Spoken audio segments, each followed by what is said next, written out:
সালাতের শর্তসমূহ। সালাতের পূর্বে যে সমস্ত অপরিহার্য পালনীয় বিষয় রয়েছে তাকে সালাতের শর্ত বলা হয়।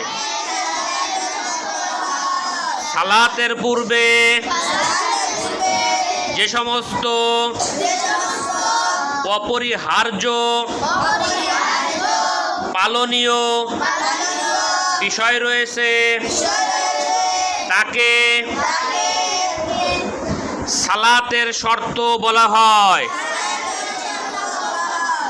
সালাতের শর্তসমূহ: মুসলিম হওয়া, জ্ঞান সম্পূর্ণ হওয়া,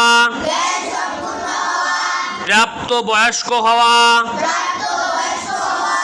দেহ কাপড় ও সালাতের স্থান পাক হওয়া,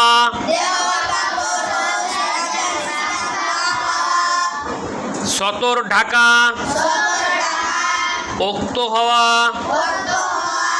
ওযু গোসল বা তায়াম্মুমের মাধ্যমে পবিত্রতা অর্জন করা,